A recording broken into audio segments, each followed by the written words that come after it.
It's a beautiful day in the neighborhood. Reaction video 219. Day in the neighborhood. My brothers and sisters. It is hump day, y'all. It is hump day. Wednesday, man. Hope y'all doing excellent out there today. And I'm glad that you came on back to the channel once again to fuck with the bean.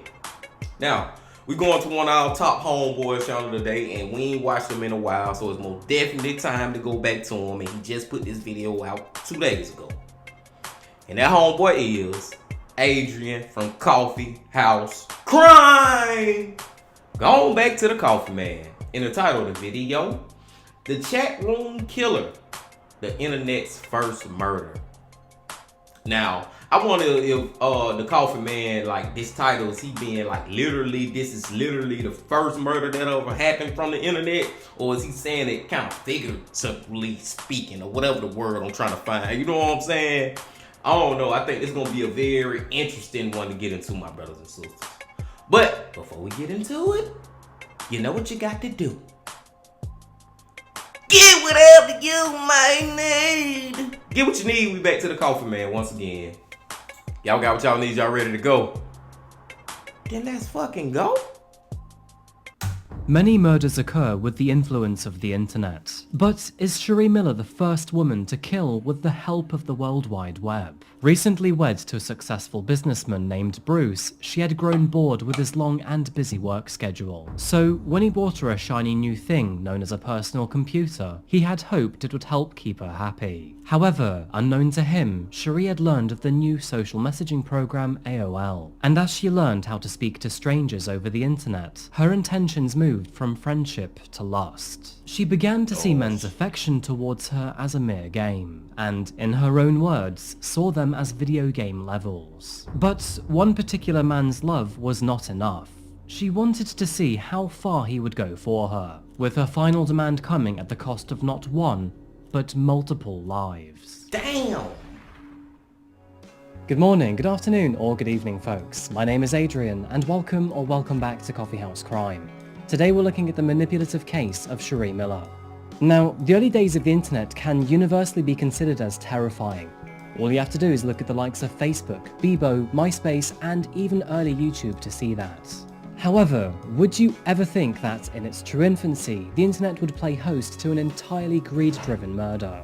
Before we sink our teeth into this one, and just to let you know that I post true crime and strange cases here weekly, so if that does sound like your kind of thing, please consider subscribing to the channel.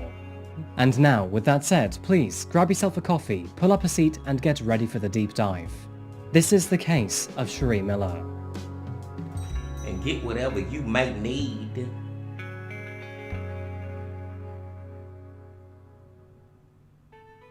Welcome to the Wolverine State, folks. Or, for all of you international viewers, welcome to Michigan. Today, we're near the Motor City, also known as Detroit. It is put on the map for a variety of reasons, including being the home of Eminem and the Red Hot Chili Peppers frontman Anthony Kiedis. With the Detroit Pistons on the basketball court and the Red Wings on the ice, there is no shortage of interest to be found for those who are interested in sports. The more historically minded might be more curious to see the Henry Ford Museum of Innovation, or Soo Locks, where more than 10,000 ships pass through every single year. Focusing on our case today, we're honing into the city of Flint, located in Genesee County. It is found 66 miles southwest of Detroit, and the name may very well sound familiar. In the year of 2014, Flint saw a public health crisis, when high levels of lead contaminated the population's water supply, of course, thus triggering a local emergency. And although contaminated waters may have been a good excuse for the perpetrator's actions in today's case,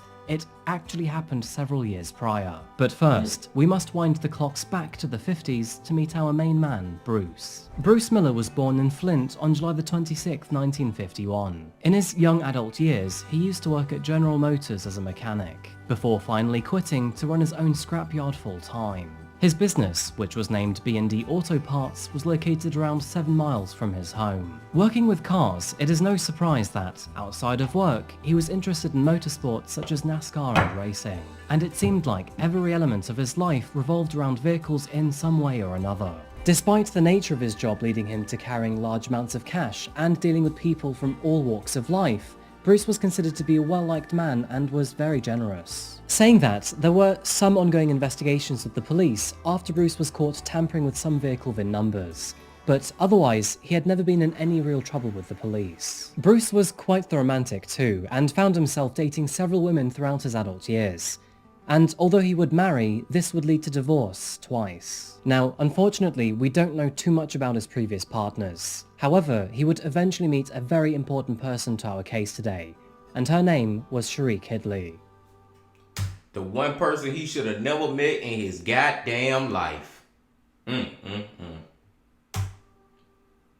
Also born in Flint, Michigan, Cherie was born on October the 13th, 1971, and by her account had a pretty tough upbringing. Her mother went through men quite quickly, and would regularly have them passing through her trailer park home where they lived. Sadly, it is alleged that some of these men would also assault Cherie, starting from the very tender age of just 3 years old. Cherie's first marriage, which was at the age of 17, understandably failed. She would then marry again shortly afterwards, but this too fell apart, and needless to say, her life seemed to be relentlessly turbulent. Strange side note for a second, but Cherie liked to go by several names at the time. This includes Cherie Duval, Cherie Tribby, Cherie Paulette Duval, Cherie Paulette Kidley, and Cherie Paulette Tribby. At the young age of 26, Cherie was 20 years Bruce's junior, close to double her age in fact. And after meeting at a local event, she started working for him at his scrapyard, helping him with the general admin tasks required to run his business. Now, when she started working for Bruce, Cherie was already a single mother with 3 children, and in her spare time, she would sell cosmetics for Mary Kay as a side business. And although she began her time with him by doing his bookkeeping, that wouldn't be the only thing of his that she would get to know more intimately. At first, their work relationship remained strictly professional, but as the time passed by, Bruce and Cherie found themselves slowly falling for each other. Now, I gotta ask this real quick, my brothers and sisters. Do y'all really believe in people getting together that this man double her age? Do y'all really believe that's real love? Now, it may be real love from the older person, but the younger person, man, I don't know, man. It's ulterior motives that be going on a lot of times. They thinking about the insurance money they can get when the motherfucker... Okay, let me stop saying that. Damn. They be thinking about the insurance money when the person who's elder dies. They be thinking about, you know what I'm saying? They be thinking about other shit, man. They don't just be in love with these people, man. That man old enough to be your damn daddy and possibly granddaddy or close to it. I don't know. I just always find couples like this odd. Somebody, and more than likely it's the younger one, 9 times out of 10, got some ulterior motives going. Long story short, short story long. Let's keep going. Eventually resulting in the two getting married in Vegas in April 1999. As expected, and due to running his own scrapyard business, Bruce was often away from the family home. Cherie always helped out in the yard and looked after the kids while he was away. But as expected, this sometimes left her feeling both bored and alone. In an effort to combat her loneliness, Bruce decided to buy her a computer and then hook the family house up to this new strange system called the internet. Back in the day, it was still a relatively new system. The World Wide Web really was in its infancy, and platforms like AOL were only just getting started. And so, after being hooked up, Cherie found herself joining AOL chat rooms to keep herself entertained while Bruce was busy in the yard. Cherie admitted that she would barely get away from the computer. She spent absolutely hours on these chat rooms, speaking to total strangers online. And eventually, these conversations became more saucy. For Bruce, he seemed to enjoy the stability of his marriage. I don't think it's something he ever got before this. To add to that, he was probably quite flattered to get the attention of someone much younger than him. To be honest, it is probably why he put up with so many terrible habits and behaviors. True. That's true. According to acquaintances, Cherie often flirted and acted single online, and the sources available are rather split on if Bruce knew about this or even how much he cared. Now, it was in his interest not to rock the boat too much. He loved his wife and the stable marriage she maintained, and was working towards adopting her 3 children. Now, this was in Cherie's interest too. I mean, she clearly loved his money and the lifestyle it could provide for her. I do say this because not long after they tied the knot, she maxed out several of his credit cards. And Wow. even if it did bother him, he didn't complain or even let it show. To put things short, their relationship was wild. They would be business owners in the daytime, managing both the scrapyard and cosmetic side business. And after sunset, they would, quote, do it naughty at night. It was against this background of relative marital bliss that Cherie's online world began to form, and as her confidence on AOL grew, so did her spiciness. Most of her conversations were with men, and most of them turned highly suggestive. To be honest, it is no surprise why. Her various usernames included Horny7421, Love Me Slowly, and I Want to Be Laid. Through her online escapades, she remained totally disloyal to her various connections. She constantly latched on to new men when she got bored, beginning the flirtatious cycle over and over again. And in her own words, she described her actions as just messing around. And you know what? It probably was. So I don't know why. I ain't trying to give her the benefit of the doubt, y'all. But I'm just saying, man. It probably did start out as her playing a little innocent game. You know what I'm saying? She probably ain't think that it would go as far as she ended up taking it. It's all her fault now. But just her you put it this way. At the beginning, she probably was just trolling men. You know what I'm saying? I'm pretty sure there's still women out there now who be on social media and be talking back to all these different dudes, but they at the end of the day know damn well they ain't gonna actually like get with them or you know what I'm saying, have sex with them or get to know them outside of the internet. It's just some little fun shit there. And she probably one of them narcissistic type motherfuckers who just like the attention and they just entertaining it. That's probably how it started off. But then they got fucked up. I'm just saying. Messing around online just to figure out something new to do. Perhaps a slightly more sinister undertone, but she also described her online actions in the following way. It was like a video game, and each man in each relationship was another level to me, and each level was harder. It was seeing how much I could get away with, how much I could make somebody believe. And this cold-hearted way of thinking would send Cherie on a very dark path.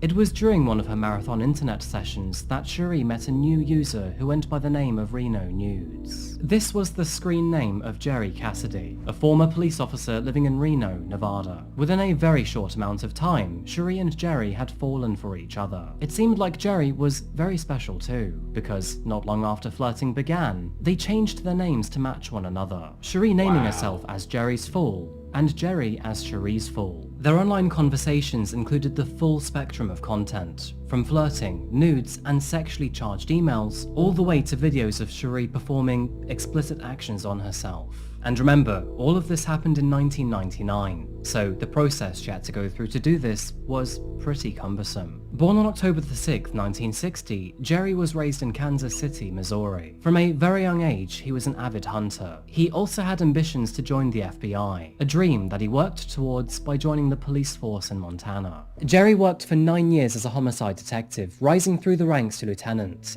However, towards the end of his career, it all seemed to go wrong. While working on one of the cases, Jerry discovered some falsified documents in the department. Clearly, this was an inside job where someone had tampered with the information. And so, Jerry did what every good cop should do. He reported it to his boss. But sadly, everyone in the department found out, and he became known as a whistleblower. And just like that, his career was put up in flames. Colleagues made it clear that he was no longer wanted there. And after being demoted, he then decided to leave his job in 1994. Unfortunately, this led Jerry down a very dark path. He began to abuse alcohol and drugs, and found himself battling depression. And not long after this, his wife divorced him, which also led to him losing visitation rights to their son. Eventually, Jerry got his life back together, starting work as a security officer at Harrah's North Kansas City Casino and Hotel. By the year 1999, he had moved to Reno and began to work at another one of their casinos. It was during this time that Jerry found Cherie online. How do you do quickly became what are you wearing? And soon after, after, they moved their relationship from the internet into the real world. Using her cosmetic side hustle as an excuse, Cherie often flew out to Reno to see him, with her first trip happening only 3 months after marrying Bruce. And rather than treat this as a passion-filled affair, she saw all of it as a sadistic game. Cherie's effect on Jerry became very obvious to those who knew him. People described Jerry as almost bipolar during this time.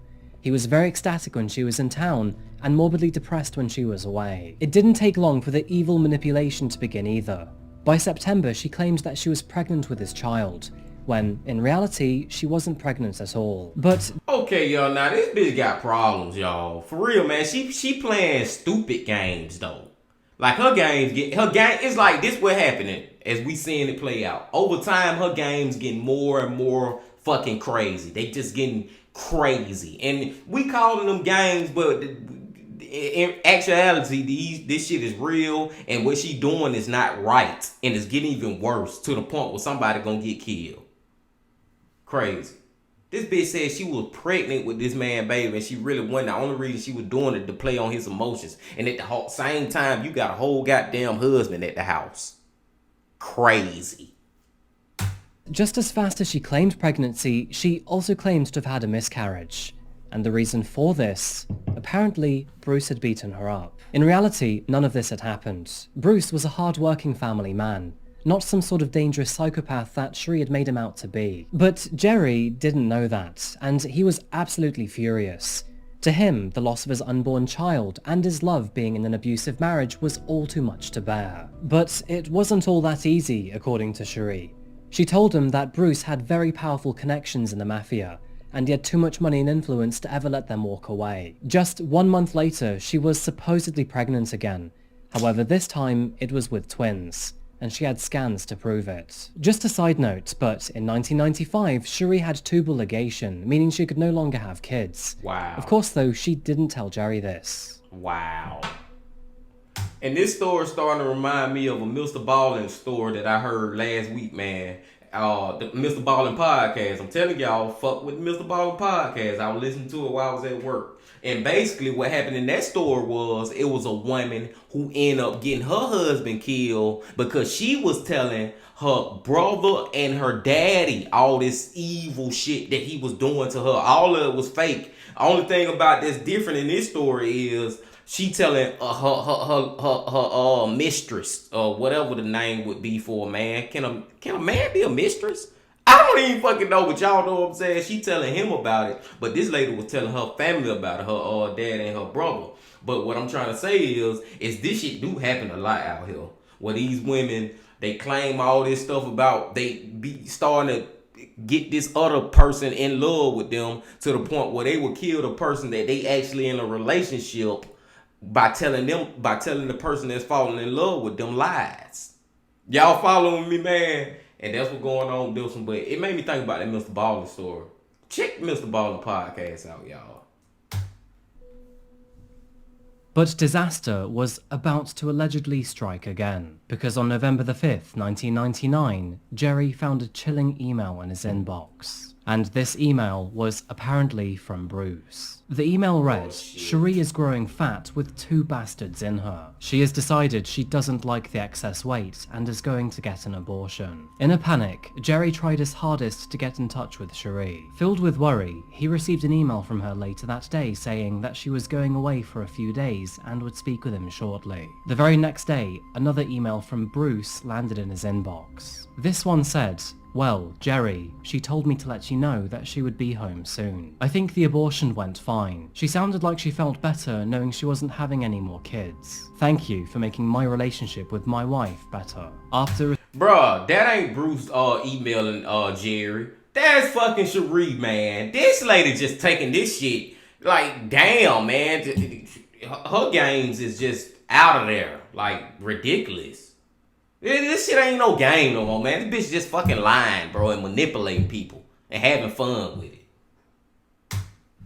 Receiving staged photos of Cherie covered in bruises, Jerry slipped into an uncontrollable rage. This was the last straw for him, and so he began to formulate a plan. After re-establishing contact with Cherie on the next day, November the 8th, the two spoke about what they believed was the only solution to their problem. And although any normal or more rational couple would consider taking this case to the police, as you can likely guess, these two didn't. And the answer to their problem? Well, murder. When planning how to confront Bruce, they strategized directions, parking locations, and even the best place and time to enter the scrapyard. And in a growing surge of rage, Jerry then made the long drive from his home to Michigan. It was later that evening, as Bruce was preparing to close up the yard, that he received a phone call from Cherie. As part of her plan with Jerry, she called him to ask if he could grab a pizza before he came home. And after a few minutes of talking to him, that is when the line suddenly went dead. Jerry had pulled up outside of the scrapyard office, entered through the back door,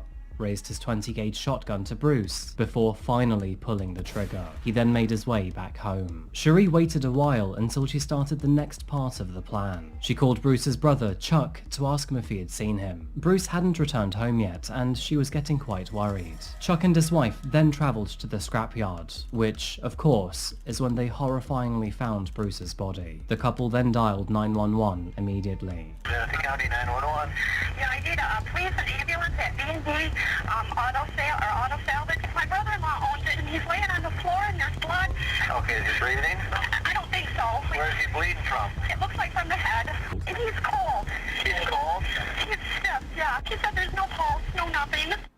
Chuck and his wife were distraught, and apparently Cherie was too. However, despite the quick discovery of the crime scene, no signs or evidence of the suspect was left behind. The killing went unsolved in the immediate aftermath, and at the time, there were no signs that Cherie had anything to do with her husband's murder. No forensic evidence was left at the scene, and it is quite likely that the reason for this is because of Jerry's intimate knowledge of homicide investigations. It was noted that Bruce's wallet was missing, and this was likely taken by Jerry in an effort to dupe police that this was a robbery. And get this, but officers even suspected the wrong person.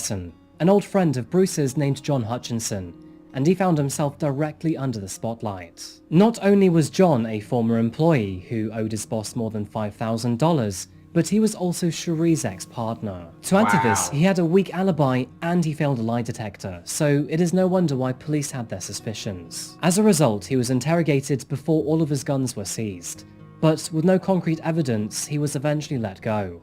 And after that, the case went cold.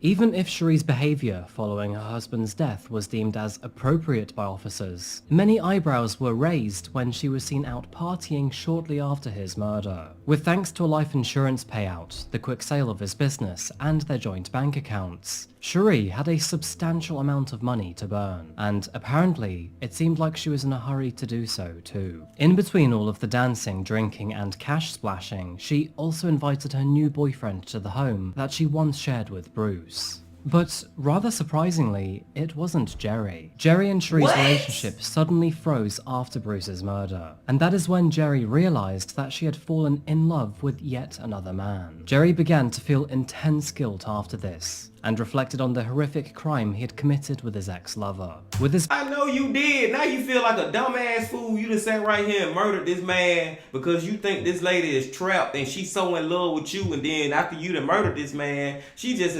dumped your ass to the side of the street, to the curb, and kicked you to the curb. That's the correct terminology that we use. And now you with a brand new dude. This lady, she one of them, she a narcissist too. She one of them people who don't give a fuck about nobody but herself. She don't care who the fuck she play over with their emotions, with their brain, with everything, bro. She manipulative as fuck.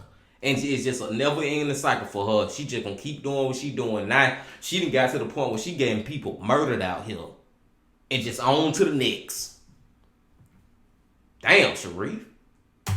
background in law enforcement, he was well placed to review and realize the truth. Unfortunately, he was merely a pawn in her game, and his emotions were manipulated in order to kill her husband. And that is when he suddenly realized that Bruce was in fact an innocent man, not guilty of any of the accusations that Cherie had fabricated.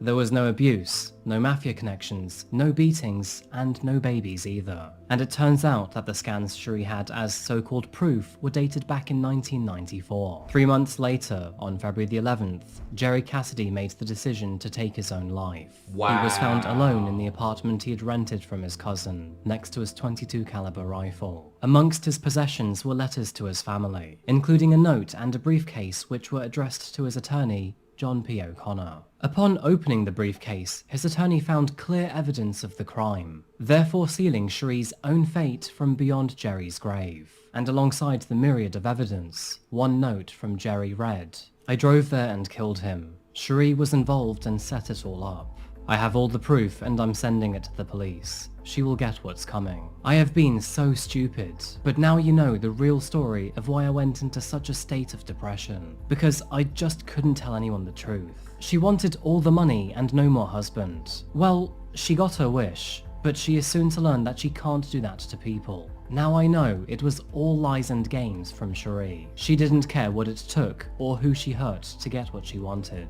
Following this shocking discovery, Cherie was quickly arrested and charged with second-degree murder and conspiracy to commit murder. Her trial began 10 months later on December the 12th. And with the strange internet-based nature of her crime, public interest was abnormally high.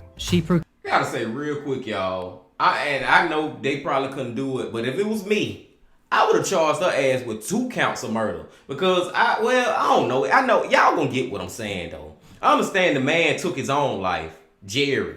But I feel like in a way she killed him.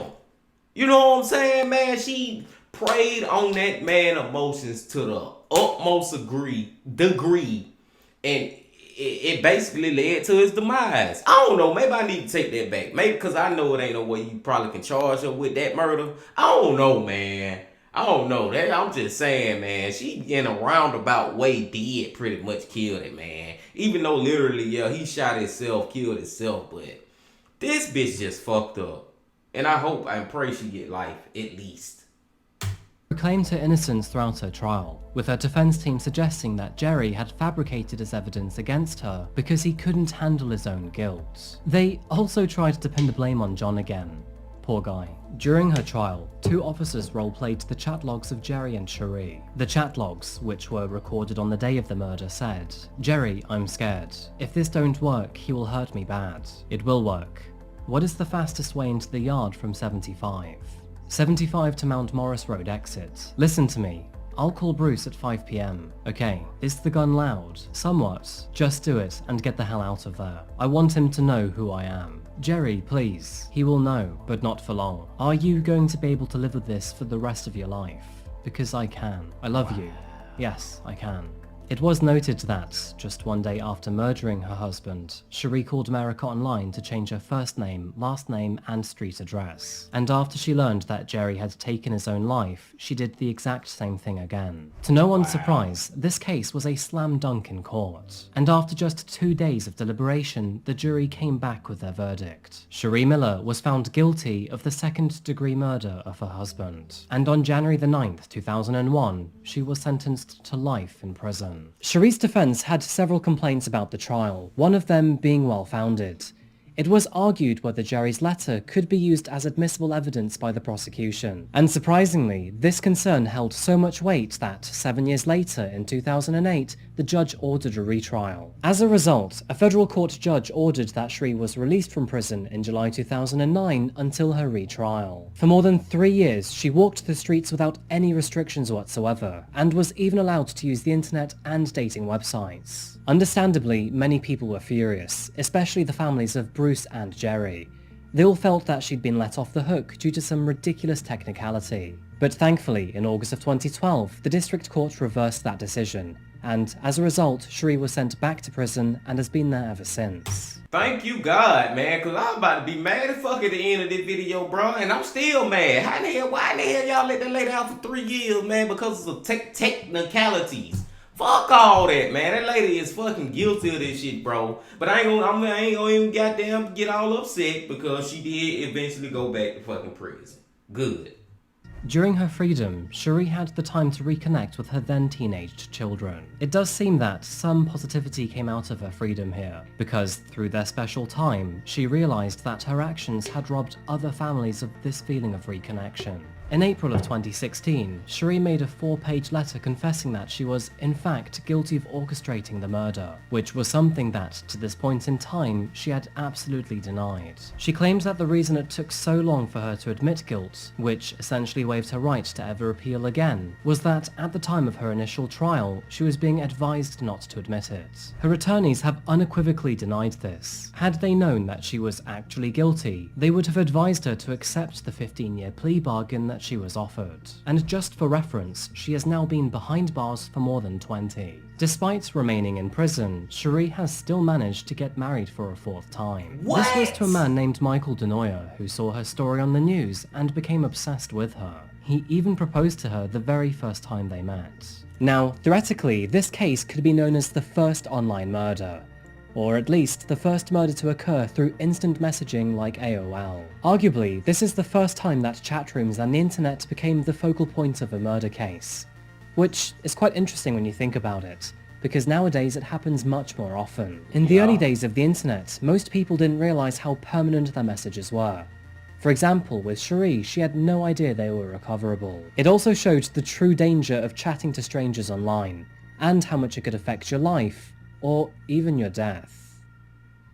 Bruce Miller was the victim of these realizations, a man who lost his life through no fault of his own. He found love with Cherie only after employing her, and to begin with, he was merely helping a single mother of 3 children. When they fell for each other nearly 2 years later, he was absolutely smitten. He agreed to legally adopt all 3 children and give them a home. All in the meanwhile, Cherie was sleeping with other men behind his back. Although Cherie's computer would be considered prehistoric in today's world, it would have been extraordinarily expensive at the time. Despite the heavy price tag, Bruce bought this for his wife, under the impression that she would use it to better her business and keep her happy. At best, it was a boutique business, but in reality, it was probably a money-losing operation or a pyramid-type scheme. Yet, despite this, Bruce paid out to make it easier for his wife to sell her products, but instead, she was using it to plan his death. She had already realised that divorce would not provide her with enough money, so she played with the feelings and emotions of a gullible man to do her bidding. And although Jerry is not innocent himself, he too got burned. Bruce was a good man who worked hard at his job and did everything in his power to make his new wife happy. He provided stability, financial security, and unconditional love. But sadly, his reward to all of this was murder in cold blood. And so, to conclude folks, be careful who you speak to on the internet. And I think that pretty much wraps up my case today. Thank you so much for watching another video today by Coffeehouse Crime. If you enjoyed this case or found it interesting, please remember to like the video and subscribe if you haven't yet. What are your thoughts on this case, by the way? I mean, it is pretty obvious why Cherie's behind bars, but do you think she should have got life? And what do you think about Jerry? Please do let me know in the comment section down below. Just a quick reminder that if you want to get early access to my videos, please check out my Patreon. And if you want to follow me on my adventures, please check out my Instagram, Twitter, and Facebook. And that is pretty much it for me today, folks. As always, thank you so much for watching, and I'll see you again very soon for another video. And we shall see you again very soon, the Coffee Man, Adrian. And y'all, you know, go fuck with his social, especially his TikTok. Go do all that, man. Fuck with the Coffee Man, y'all. But as far as this case go, it's sad, man. It's just sad, man. That lady just literally manipulated a lot of people and end up people dying from this shit. And one real funny thing, not funny, but just crazy thing at the end was this bitch got married again while she was in prison. That just go back to, and we done seen a lot of stories of these serial killers, and not just serial killers, these murderers, whoever, they actually have people who be on their side who become fans of them, become fanatics, start mailing them in prison like this dude did, to the point where the first time he met her, he proposed to her, and she said yes. And of course, the only reason she probably said yes because she was like, okay, I can get some commissary out this man in the prison. Like, he could be paying for my food and my toilet tissue or whatever the fuck they have to pay for that bitch. You know what I'm saying? She probably just did that the same reason she did it with all these men, for her growth, for what she can get out of the situation. You know what I'm saying? To better help her life or whatever. This lady was fucked up, man. I want to talk about Jerry real quick too. And RIP to Bruce. RIP to Bruce. I want to say RIP to Jerry, but in a way, man, it's sad what happened to him, that he got dead like that to the point where he murdered Bruce. But at the end of the day, bro, I can't really get down with Jerry like that. Like, I feel sad for him, man, but bro, at the end of the day, bro, you was a fucking murderer. You was a cold-hearted murderer. You know what I'm saying? Like, you did do that. So, for the sake of argument, if he did stay alive and didn't commit suicide, then he at least had to go to prison for the rest of his life, and that's the bare minimum. Y'all know how I am. I feel like, man, you murder somebody, yeah, I need to get the death penalty. That's just how I feel, man. I just said it a million, quadrillion, billion, fulfillion times over here on our channel, my brothers and sisters. But I digress. I'm gonna let y'all go. Another great video from our boy, the Coffee Man. I hope y'all hit that like button, comment, subscribe, and do all that. And I'll see y'all again tomorrow. And until then, my friends, love, peace, and happiness. Stay safe. Don't stop. Keep going. Yeah.